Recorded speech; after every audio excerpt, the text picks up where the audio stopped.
Alright, peace family, drop out. In this video, dissertation, we're gonna deal with slavery. We're gonna deal with the Willie Lynch letter. We're gonna deal with King Leopold. We're gonna deal with a plethora of topics in this presentation. You see what I'm saying? But and you gotta be strong too now. And see that we dealing with slavery or whatnot. See, y'all act like y'all done forgot.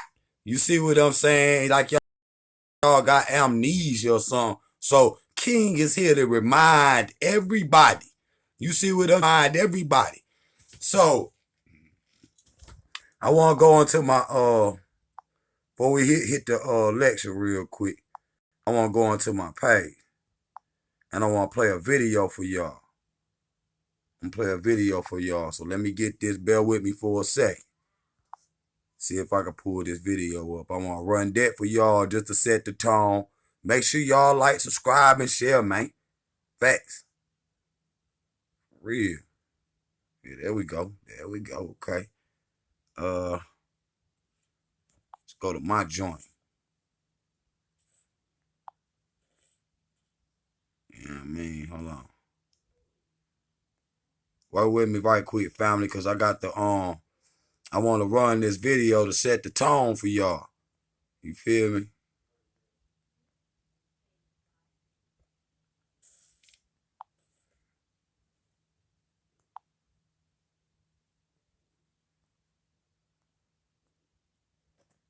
See if I can pull it up real quick.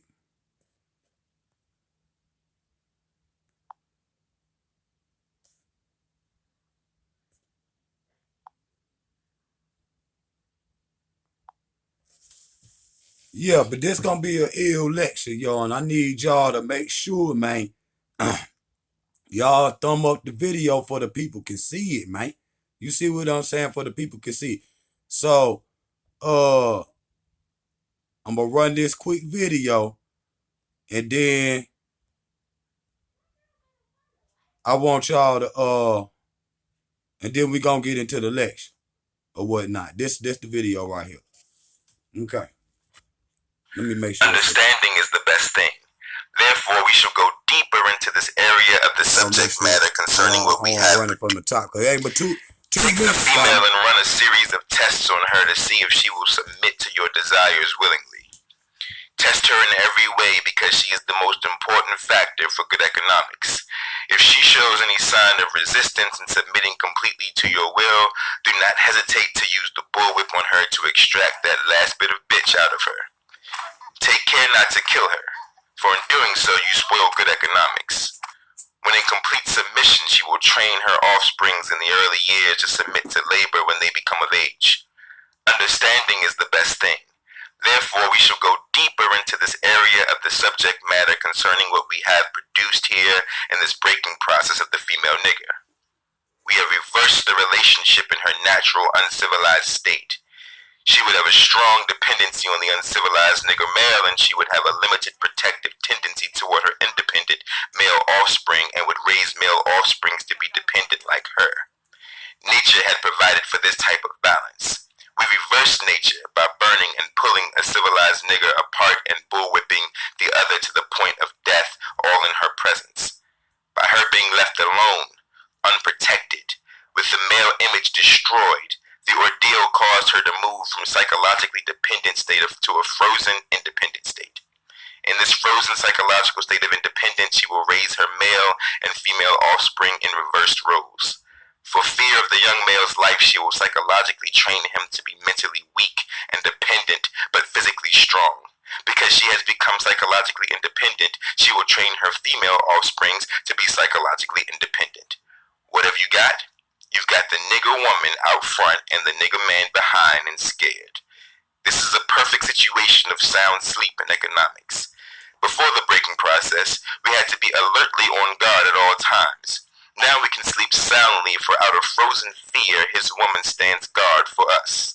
He cannot get past her early slave boating process. He is a good tool, now ready to be tied to the horse at a tender age. By the time a nigger boy reaches the age of 16, he is soundly broken in and ready for a long life of sound and efficient work and the reproduction of a unit of a good labor force. Continually, through the breaking of uncivilized savage niggers, by throwing the nigger female savage into a frozen psychological state of independence, by killing the protective male image, and by creating a submissive dependent mind of the nigger male slave, we have created an orbiting cycle that turns on its own axis forever, unless a phenomenon occurs and reshifts the position of the male and female slaves. We show what we mean by example. Take the case of the two economic slave units and examine them close. All right, hold on. All right, now we'll come back to that. We'll come back to that. Now I want to get it because we're going to talk about did the Africans sell us and all that. Y'all always be talking that goofy in there. You see what I'm saying? And I want, because people is trying to identify themselves as some totally different people because they say the Africans sold us. You see what I'm saying? This is where all this hatred amongst African people or whatnot is coming from. That's just facts. See, the Africans sold us. You see what I'm? That's what they coming with. You see what I'm saying? But we finna check all that tonight, man. You see what I'm saying? Y'all just bear with me. Let me pull up. There you go. Boom. All right, let me pull this up real quick so we can get started. I just wanted to play that video for y'all first because I had to. That don't make no sense. Okay, this is where I want to get started. I want to read this first. Now, this in the Bible, family. Listen to this. Now, I cannot beget the fourth son, whose child I will have ordered to serve you and your brothers. Therefore, it must be Canaan, your firstborn, whom they enslaved. And since you have disabled me in doing ugly things in the blackness of night, Canaan children shall be born black and ugly.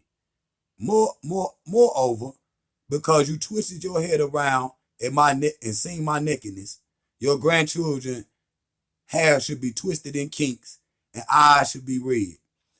And since you twisted in the kinks, and their eyes should be red. Again, because your lips jested at my misfortune, they shall swell.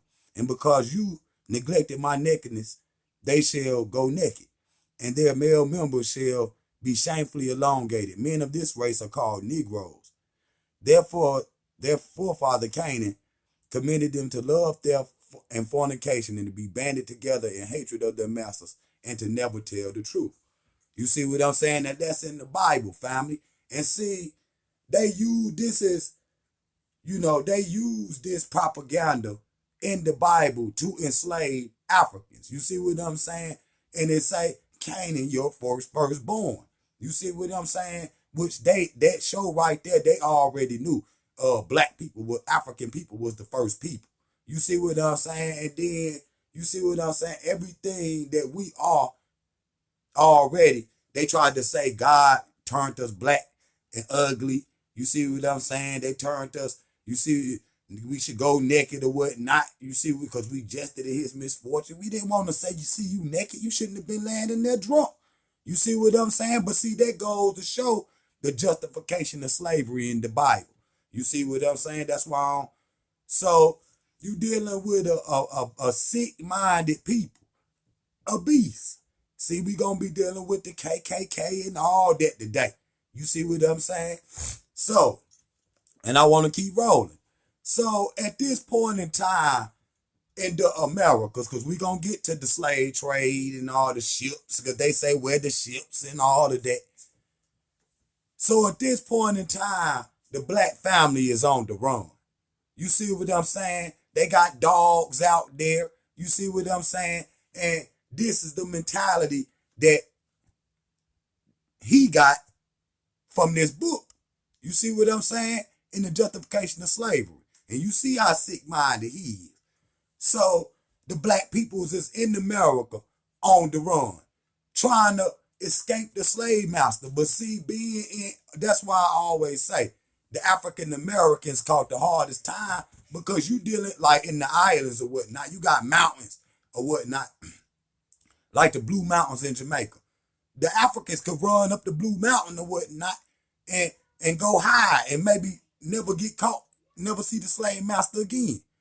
But over here in America, it's basically flat land. Yeah, it's a little couple mountain chains over here or whatnot. But that shit cold. You see what I'm saying? You can't run to the top of one of them mountains because it ain't nothing but snow there. So we was basically on flat land, like a big island prison. You see what I'm saying? And then we couldn't go nowhere. We couldn't hide from the master at that point in time. You see what I'm saying? But a lot of them, had this mentality. They enslaved themselves first. Then they tried the Indians, and both of them was not strong enough.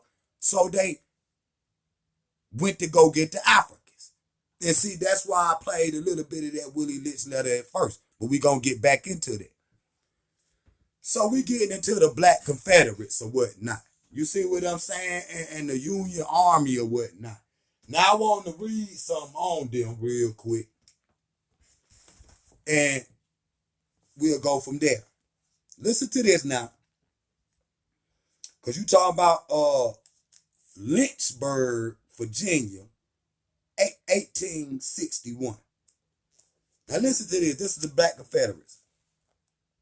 Most of the labor black people did for the Confederacy was involuntary, but there were a few free black men and women who offered their services to the South. Because in Lynchburg, Virginia, in spring of 1861, 70 free blacks volunteered to act in whatever capacity may assisted them. In Memphis, in the fall, several hundred black residents cheered for Jefferson Davis and sang patriotic songs. These demonstrations of black support were made in the early conflict when the outcome was still much in doubt, and long before the war became a crusade against slavery.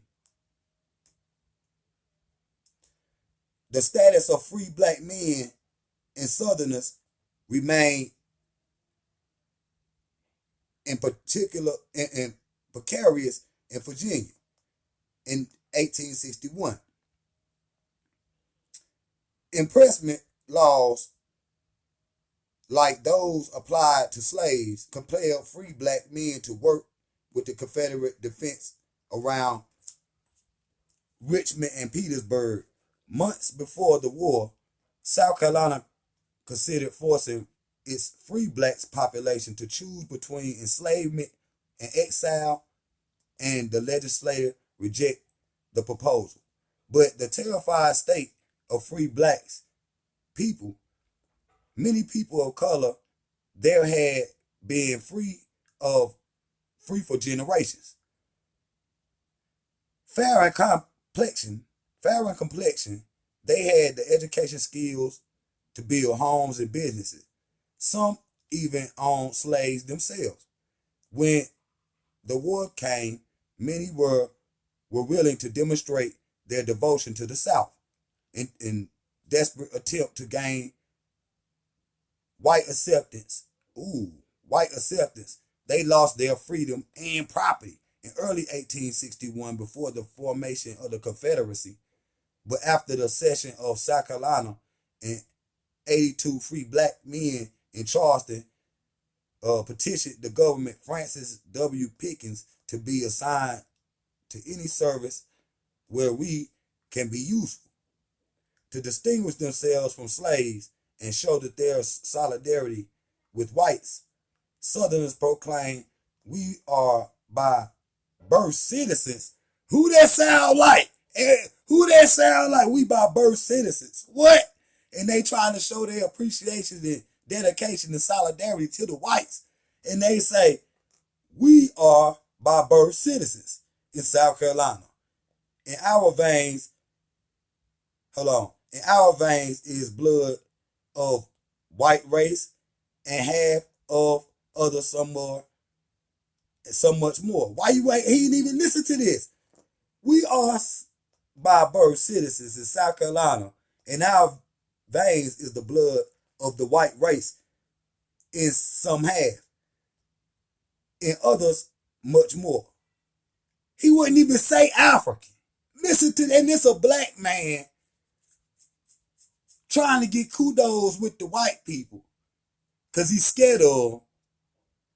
He say, my blood is white, and then whatever else. That's basically what he's saying. So, listen to him now, and much more. Our attachments are with you, and our hopes of our safety and protection in South Carolina, our alliance is due along to her. In the defense, we are willing to offer up our lives, and that is dear to us. Pickens rejected the petition, but white South Carolinians were pleased their show of loyalty. White Southern leaders generally ignored offers of free black support unless it was forced mental labor. But in Charleston, when the city was under siege between 1863 and 1865, black and white residents were grateful that volunteer fire badges composed of free blacks men turned out repeatedly to fight fires caused by Union artillery. So you got some black people out here right now today and say, yo, the Confederate flag is the real black people flag. You know what I'm saying? Our blood is American. You see what I'm saying? We Americans, we ain't got nothing to do with Africa. Who do that sound like, man? Who do that sound like, man? You see what I'm saying? Listen to that. And then they over there trying to convince the whites, let's go to the next, convince the whites that they, we white people, we brown white people, because they a little bit more light skinned or they brown skin or whatnot. They trying to convince the white people that they white people. And they putting their life on the line, joining their armies, and saying, we born here, so we Americans. Who does that sound like, man? You see what I'm saying? These copper goofy Indians and Dane Calloway now. Period. That's exactly what they say. For real. Okay, men of color to arms now or never. 3 years of service, a battle for liberty for the Union. Fail now, or our race is doomed. Silence the tongue. What is that? Silence the tongue of ceremony, valor, and heroism. Port Hudson and Minkins, whatever. Our last opportunity. We appeal to you. Now they trying to convince other black people to say, nah, man, we ain't Africans no more. We with the Confederacy. We was born in South Carolina. So you see, the man wouldn't even say his blood was African. He said my blood white. You see what I'm saying? Listen to that. So the Civil War jump off. You see what and black people is on the run again. You feel what I'm saying? Other than, because 144,000 fought with the United States in the Civil War. And then almost the same thing fought, or a little less of blacks fought with the Confederacy. You see what I'm saying? So, because I'm taking you back. Us coming from Africa, man. You see what I'm saying? Just giving you that history right there, just from 1861. That's where we going to start. And then we going to go back, and then we going to bring it back forward. So what they don't tell us is in American history, during these times and before, you see what I'm saying? Even with like Nat Turner and them, the African people went around burning and looting everything because they feel like they wasn't getting the fair shot in America, and they wasn't. They wasn't. They knew that they peoples have been being abused because they being whipped and burnt, and we gonna get into all that. They being whipped and burnt, and it's being sanctioned by the United States. Like the other day, I made a video and I said, the United States paramilitary is the KKK, family. That's just facts. That's just facts. So black people was out here in revolutions all over the Americas. They don't want to tell you about that, man. You see what I'm saying? And we was fighting them straight up in all kind of different revolutions or whatnot. Not just with Nat Turner, because you dealing with this the birth of a nation. That's what I'm going to call this. The birth of a nation. You see what I'm saying? Because this what it is. You see, that's what we dealing with. You see what I'm saying? They don't never want to show you your wins. You see what I'm saying? But even on the boat coming over here or whatnot, we was fighting. We was fighting. We was fighting. And, like I said, they never want to really show this information. You see what I'm saying? Just like the Amistad or whatnot. You see what I'm saying? The brothers down there on the bottom of the ship and we planning. You see what I'm saying? Most of the time, we couldn't even speak the same damn languages, but we knew enough to communicate. So, like I said, like with Cecil Rhodes and all of them or whatnot, they be singing in church, take me back home. And the Christians think they talk about a big heaven in the sky. That's an African song with them on the boat and them on the mainland of North America. So they singing about they want to go home. Again, the United States, they paramilitary is the KKK. Now, they let them walk around just like in Charlottesville that day. And right there, they at the Washington, D.C. at the Capitol. You see what I'm saying? And they'll let them walk around with these goofy hoods on. Know what this shit mean. Murder and blood and killing. I'm going to show you that in a minute. And they know what this shit mean. And the United States still let this go on. You see what I'm saying? But then turn around and say, we going to make America great again. Well, we just started in 1861. You see what I'm saying? It ain't been great yet. That's over, 200 years ago, 180 years ago. So we dealing with the birth of a nation, family. I'm loving this presentation. Everything is fine. We dealing with the birth of a nation. Now, when the brother tried to do the movie Birth of a Nation, he had to fund that himself. You see what I'm saying? The black dude.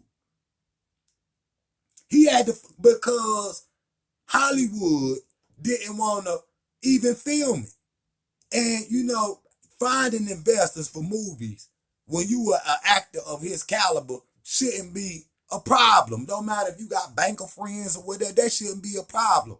But they knew this type of movie, and this, by the way, is the first movie made in Hollywood. This the first piece of prop, and I watched the first one. And it's in black and white. Go watch it, and then watch the new one.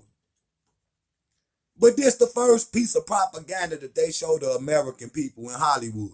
So I got another video, so y'all bear with me. And then we going to come back to the lecture or whatnot. That joker getting good. I'm ready to get back. But I got to play you this other video because it'll only be right. You feel me? But I got to make sure I keep it online, keep it on point. We gonna roll. We ain't going to keep it too long. But I got to get through the whole presentation because this going to be a good one. And we gonna deal with did the Africans sell us, yo? We gonna deal with all that. We gonna deal with all that. So, okay, I'm gonna do it like I did last time. Let me just search it. Okay.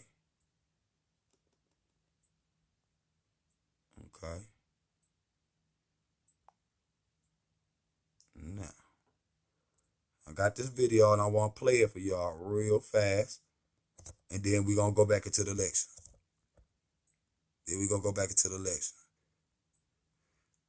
The PowerPoint's on point now, though, family. You see what I'm saying? Y'all thumb up and like the video, man. Facts. So we can, you know what I mean? We can keep this popping, you know what I mean? Drop power to the family out there. But I got to find this other video so I can give it to y'all. That might be it right there. I don't know. Yep. Is that it? No, there it is right there. Bam. Okay?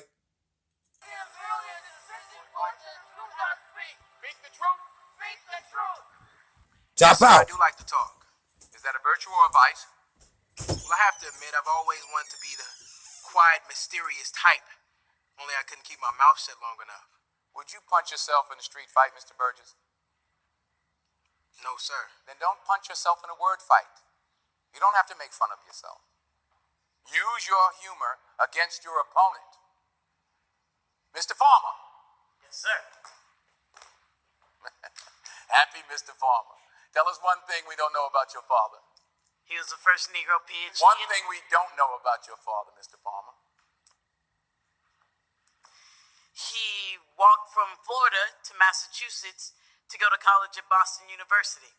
He graduated magna cum laude. Mr. Lowe. Tell us about your father. Why don't you tell us something about your father? We're trying to get to know each other, Mr. Lowe. I was trying to get to know you, Mr. Tolson. Well, I'm not the one on the debate team. Are we not engaged in a debate right now? All right. I'll take the affirmative. Take the meanest, most restless nigger. Strip him of his clothes in front of the remaining male niggers, female niggers, and nigger infants. Tar and feather him. Tie each leg to a horse facing in opposite direction, set him on fire, and beat both horses until they tear him apart in front of the male, female, and nigger infants. Bullwhip and beat the remaining nigger males within an inch of their life. Do not kill them, but put the fear of God in them, for they can be useful for future breeding. Anybody know who Willie Lynch was? Anybody? Raise your hand. No one? He was a vicious slave owner in the West Indies. The slave masters in the colony of Virginia were having trouble controlling their slaves, so they sent for Mr. Lynch to teach them his methods. The word lynching came from his last name.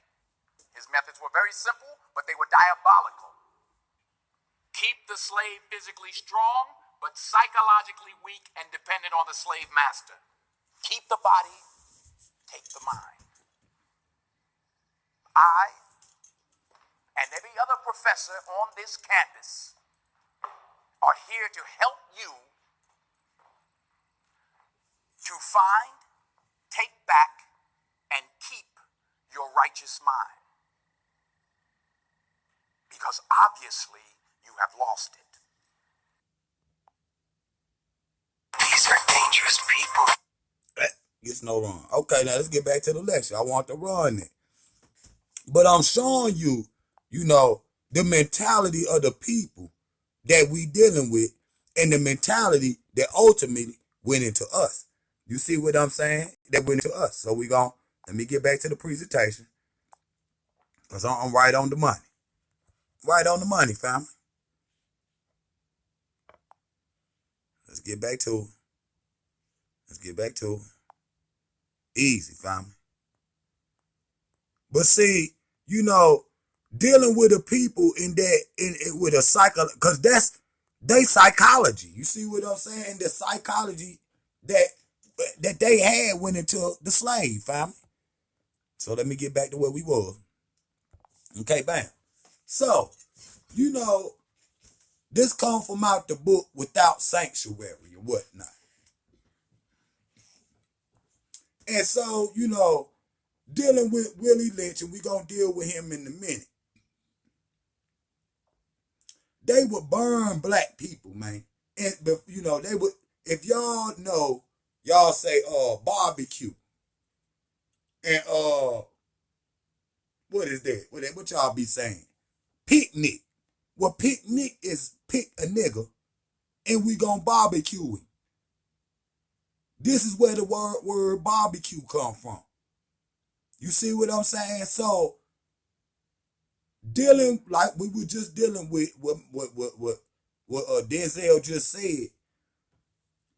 You dealing with a problem with black male masculinity, and they still have a problem with that today, where they, you know, uh, uh, you know, uh, feminizing the black man. You see, that's the same thing. They ain't no different than with see, they got that towel on him because they don't cut off his phallus. They got that they done cut off his phallus. You see what I'm saying? So I don't wanna.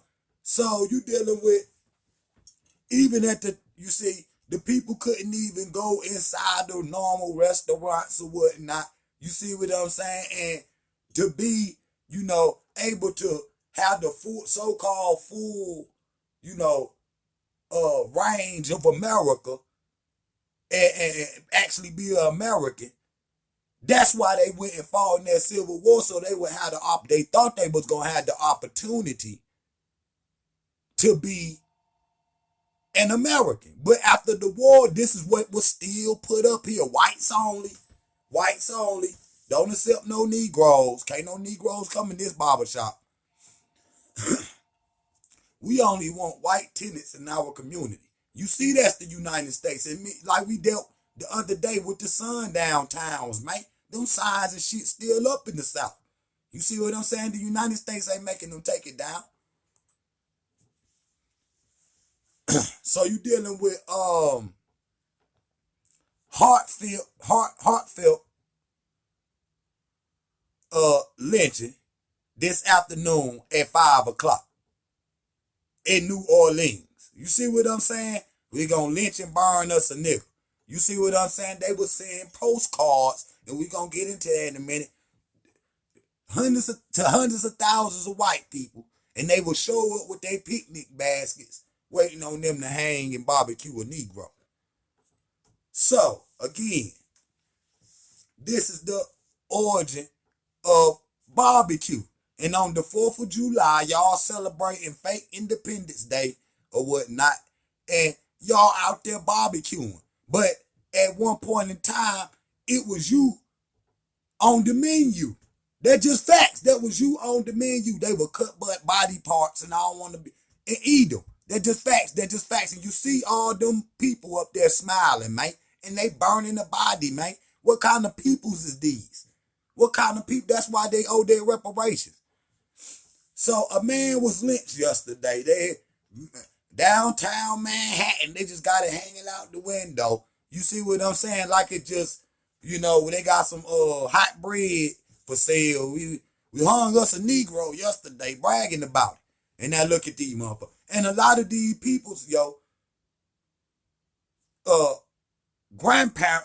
grandchildren are still alive. They right here walking around out here right now. They probably coming here like this Billy Bob. That's Jimmy right there looking up at him. You see what I'm saying? They know who these people. These people family members. And that's our family member up there hanging. Again, dealing with the KKK, which is the military for the U.S., the pyramid. So, these people got the ideology, right?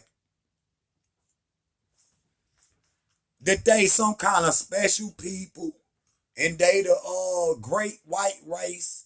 You see what I'm saying? Which come from Madame Blavatsky, the great white brotherhood or whatnot.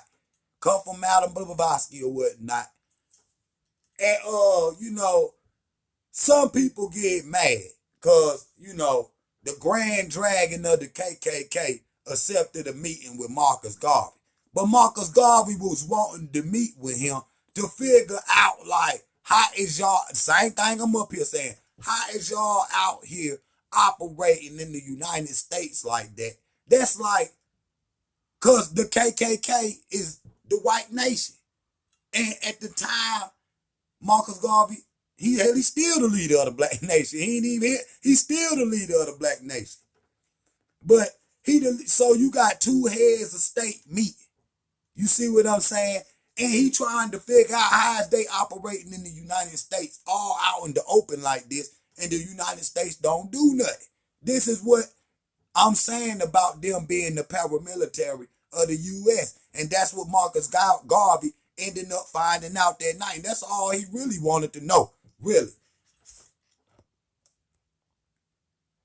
So, this is the 19th. So you dealing with, by the night, we dealing with propaganda. Sambo, nigger Joes or whatnot, big lips and shit.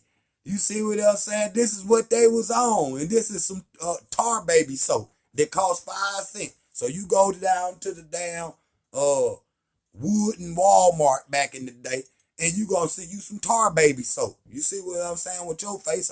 And these right now to this day is collector's items. They got these items in museums still showing them, family. So we gonna okay again. So you dealing with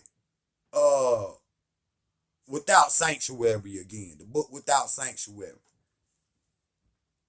Now, Alex Haiti did a movie called Roots, and I just seen it the other day.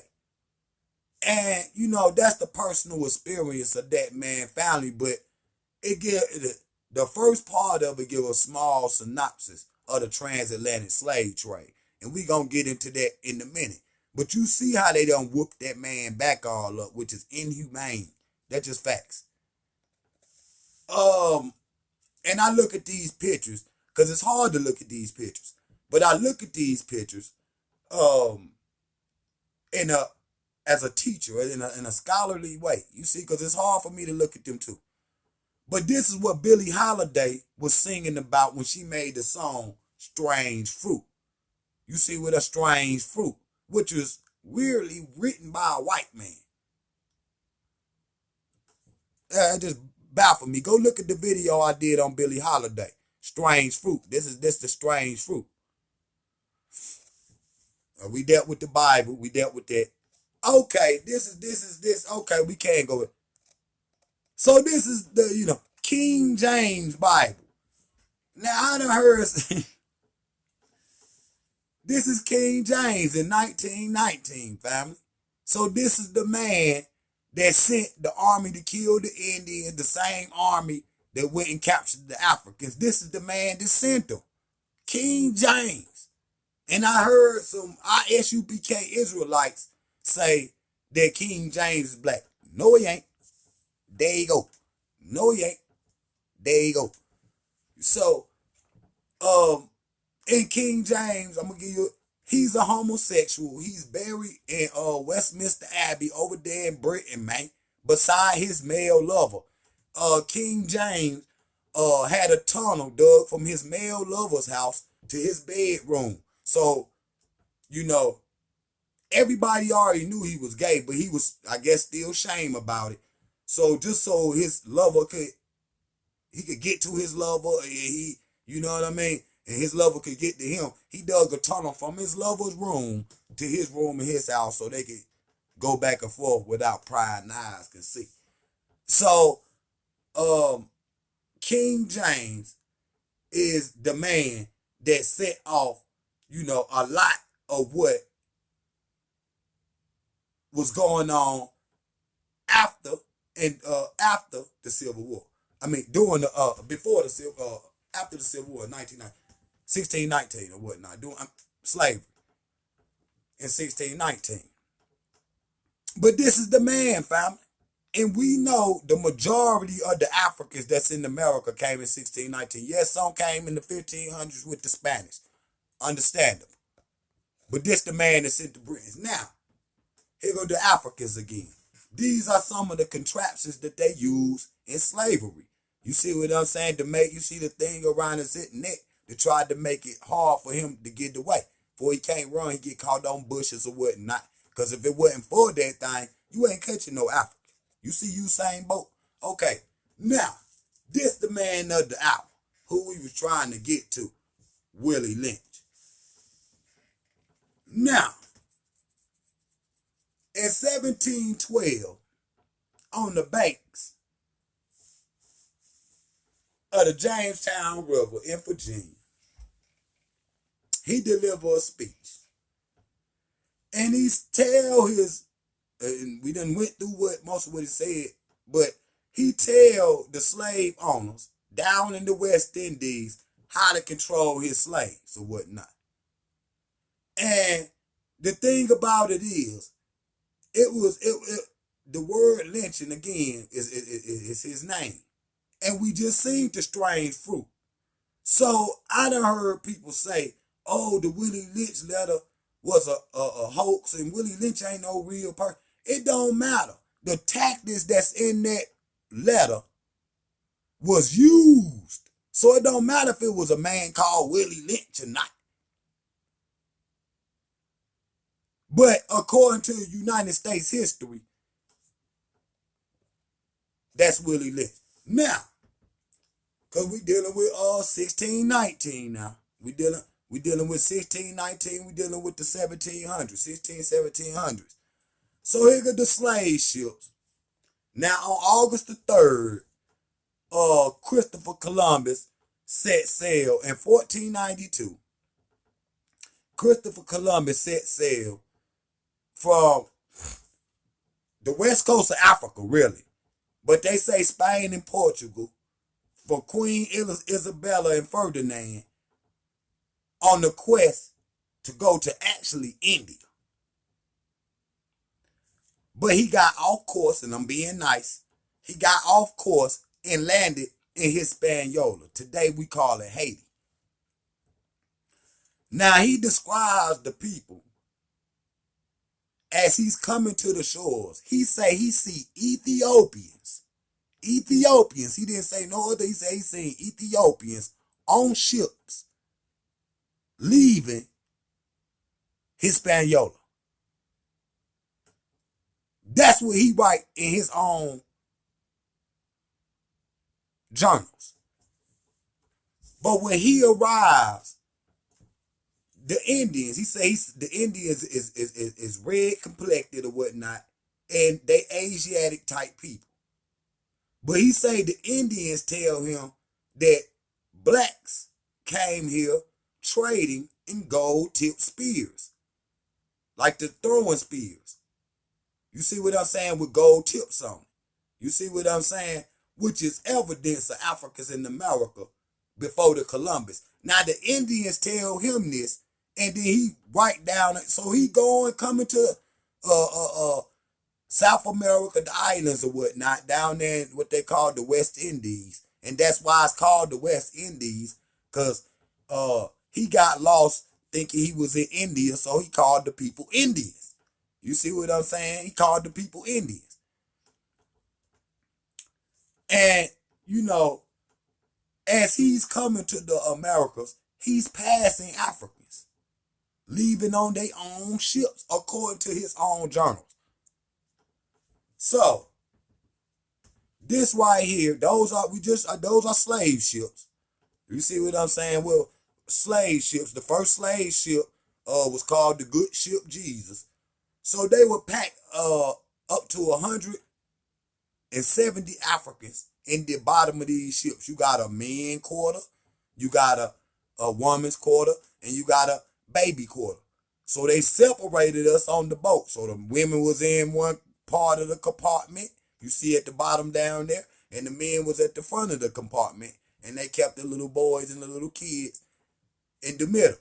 You see what I'm saying? But they were stacked on top of each other by, like, in shelves, and they had to lay straight just like this, and it took up to 3 weeks to reach the shores.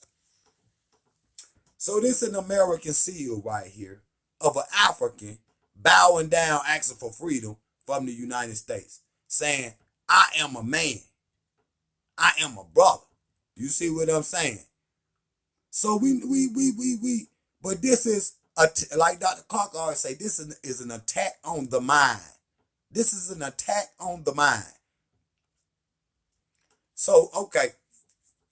So the death toll from the slave trade, the African Holocaust, was 60 million dead from the hands of white Christians, imperialism. That just like I said in the other video, what was the name of the other video we did last night? What was that? Five shots at Dane Calloway and Ali Muhammad. Seminoles on the Run. Go look at that video. Seminoles on the Run. And I explain. And I say, you know, the Africans lost over 100 million. That just in that one. Because you got the Arab slave trade. We're going to deal with that too real soon. Lost over 100 million.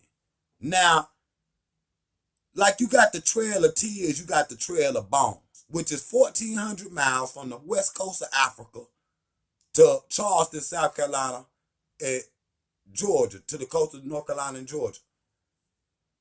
50 feet wide of bones of Africans that have been thrown over ships in the 350 years of slavery. They call it the Trail of Bones. You better look that up. So, now, slavery, not a new concept. 7th century, 1600, spread of Islam increases the slave trade across the Sahara and the Red Sea, the Ethiopian Ocean, which y'all call the Indian Ocean. Let me move this. Justified the belief that non-Muslim prisoners can be sold, brought and sold. About 650 to 1600, 17 million Africans was transported throughout the Muslim world in North Africa. So you dealing with a transatlantic slave trade, and then you dealing with an Arabic slave trade going the other way. So if you just count the number of the death toll of what they know, the 60 million, and you use the 17 million, man, that's almost 80 million Africans right there. So when I say at least 100 million, and it's more than that because you got to count the people that fought them trying to repulse slavery. Like the Zulus. Imagine how many people they lost to the Brits. And that's just one.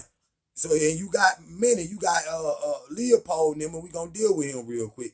Y'all need this book, family. Y'all need this book, family. This is what will tell you that this is Christopher Columbus's journals.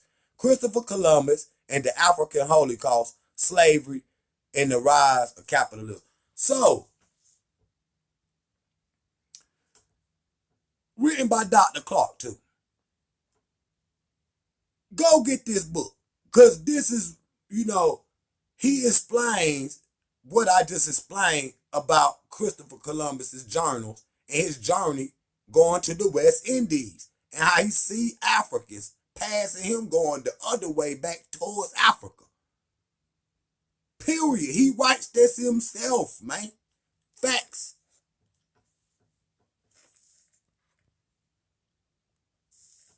Okay, let me see if I can get into some of this. This map, the one I'm about to show, depicts the forced movement of enslaved Africans to the Americas in the span of countries estimated to be 15 million transported slaves to unknown parts of the Americas.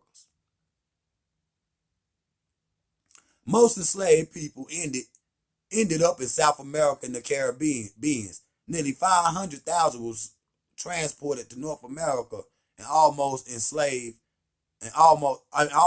all was enslaved Africans, work laborers, and else in mining, and most of those in the Caribbean and Central and South America.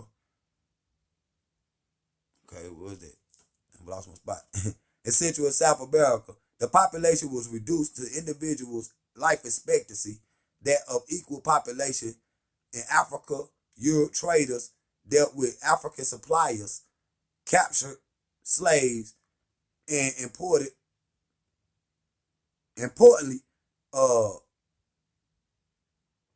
to produce slavery had been the option in Africa. In Central Africa, European countries, prior to redirection, of the slave trade in the Americas. Muslim slave traders and Arabic slave traders. They went to Turkey, for example. Arabia and Turkey, for example, was transported to Africans and Europeans into the southeast and Liberian Peninsula. The countries, nothing in the past, however, it was equal to the transatlantic slave trade in size, and it extended to the depth and impacted the whole world. So here go the map that I was just talking about. This the transatlantic slave trade with the 60 million. You see what I'm saying? With the 60 million. You see what I'm saying? The majority of them went down in Brazil. You see what I'm saying? And up here, they give you a number only 12 million. I'm going to read the next because I don't want to read too much. So this is the triangular trade. You got textiles, African people, and African goods leaving Africa, going into the Americas, North, South, and Central. Then you got sugar, tobacco, and cotton going into Europe. So this is the triangular trade. Here you go. Europeans transported and manufactured goods to west coast of Africa. Their traders exchanged those goods for captured Africans. Just what I said. Now this is the Cape Coast of South Africa.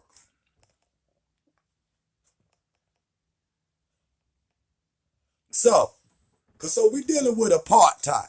Because people always say, well, the Africans sold us, man, and the Africans ain't come and rescue us. How is the Africans gonna come and rescue us and they going through the same thing in Africa, man? Can somebody explain that to me?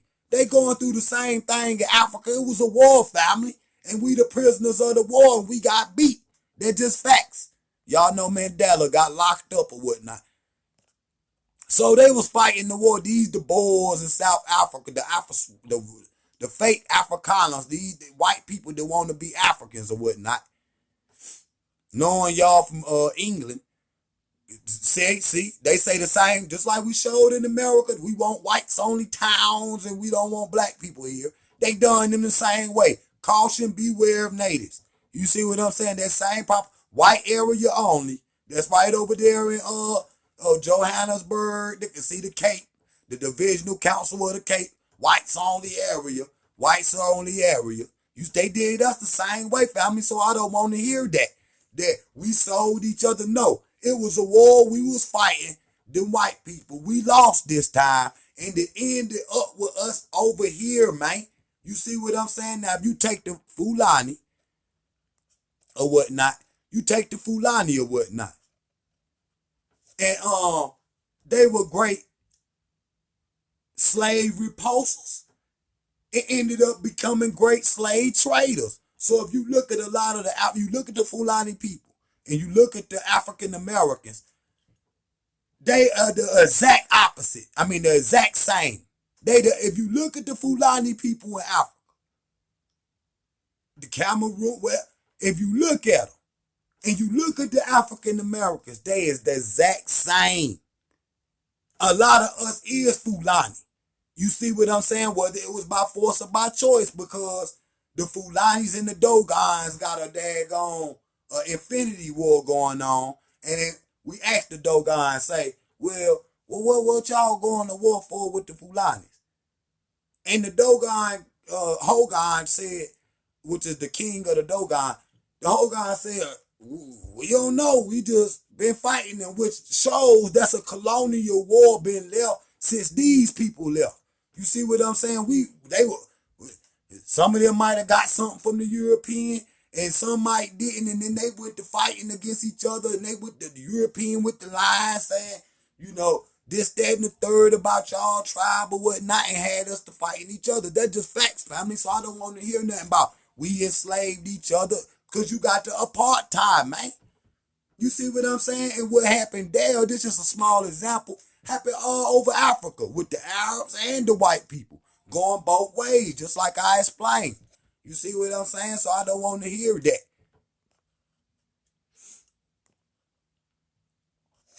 So, that's just a short history of South Africa, man. And so we got the slave, the enforcers of the slave traders or whatnot, the Moors or whatnot. These niggas been up in Europe for 700 years and they come back down and help the Europeans, you know what I mean, take parts of Africa. They helped take down Mali, Songhai. They helped the Turks take Egypt from the French. You see what I'm saying? And then the Turks, the Ottoman Turks, is the one ultimately went in there and started invading those tombs. You see what I'm saying? Like if you go, Carver, the one that found King Tut's tomb, he got the Ottoman Turks out there, man, with their little Moorish bodyguard, and this the wicked Queen of England with these traitorous ass Moors. That's why I be hawking them down, cause they was it. They say they helped Christopher Columbus find America, which is true. You see what I'm saying? They helped take down Mali and Songhai, which is two of the greatest damn kingdoms that Africa ever had, just as great or even greater than Egypt. They helped Mussolini in the Ethiopian-Italian War, the war in Zion. These is the Moors, man. They always been traitorous and always been teaching and fighting against Africa, even though they Africans. But when they went in to Europe, they wore turbans. But being indoctrinated in a European system, saying with they brothers, with the Europeans, now they wear the fez. Because I don't want to hear nothing about no fez, is no ancient. Here go the King Leopold down there in the Congo, enslaving and working the hell out the people for rubber. You see what I'm saying? If you didn't have your daily rubber count, this what your hands will look like. They will chop your hands off, and if you didn't have your daily rubber count, and you still had to go, even with no hands, you still had to go out there and get your rubber count, or they'll kill you, behead you. And today, even in France, in Belgium or whatnot, they sell these little chocolate hands of the Africans. You see what I'm saying? Like, you know, chocolate candy. But it's the hands of the Africans.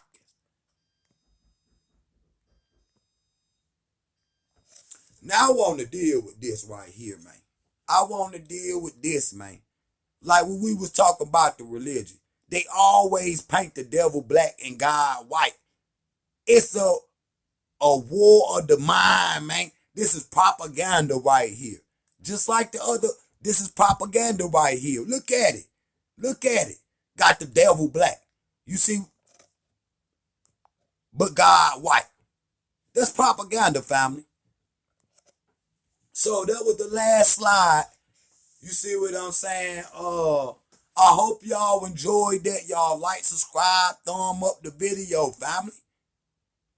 Like, subscribe, and thumb up the video so the people can see it. You see what I'm saying? Because a presentation like this need to be out to the people. You see what I'm saying?